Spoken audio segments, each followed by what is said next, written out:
তুমি সন্তান, তোমারে ভুলি নাই মা। আজকে রাত্রিবেলা তোমার কবরের পাশে দাঁড়াই গেছি। সূরা ফাতিহা পড়েছি, ইখলাস পড়েছি, সূরা নাস পড়েছি, ইয়াসিন পড়েছি, দুরূদ পড়েছি মা। আজকে একটু যদি হক আদায় হয়, তোমার কবরের পাশে দাঁড়ায় গেলাম। আল্লাহর দরবারে দাঁড়ায় চোখের পানি ছেড়ে দিবেন। আল্লাহর নবী বলতেছেন, সন্তান রে, বাবা মার কবরের পাশে দাঁড়ায় যখন তুমি আল্লাহর দরবারে হাত তুলে চোখের পানি ছাড়বা, আমার মালিক আমার আল্লাহ সাথে সাথে বাবা মার কবরগুলি জান্নাতের বাগান বানায় দেবে। কোরআনে আল্লাহ বলতেছে, উম্মতরি, হযরত আমির হামজা উহুদে শহীদ হয়ে গেলেন। হযরত ওহসী রাদিয়াল্লাহু আনহু তখনও কালেমা পড়েন নাই। পাহাড়ের আড়াল থেকে তিনি হযরত হামজার বক্ষ বরাবর বর্ষা নিক্ষেপ করেছিলেন।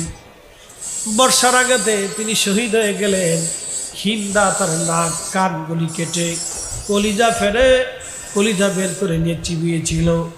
এই দৃশ্যখানা নবীকে বড় পেরা দিয়েছিল।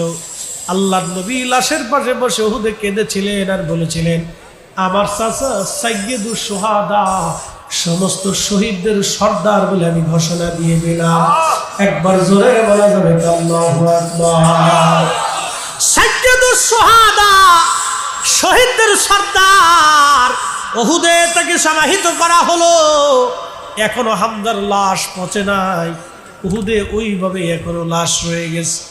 হযরত ফাতেমা রাদিয়াল্লাহু আনহা দাদার মহব্বতে প্রত্যেক জুমার নামাজের পরে জুমার দিনে তিনি হাওদায় চড়ে, উটের পিঠে চড়ে তিনি সুদূর মদিনাতুল মুনাওয়ারা থেকে উহুদে চলে যাইতেন। দাদার মাজারের পাশে দাঁড়ায় দাঁড়ায় দাদা হামজা রাদিয়াল্লাহু আনহুর জন্য দোয়া করতেন, জিয়ারত করতেন। একবার জোরে বলা যাবে কি মারহাবা।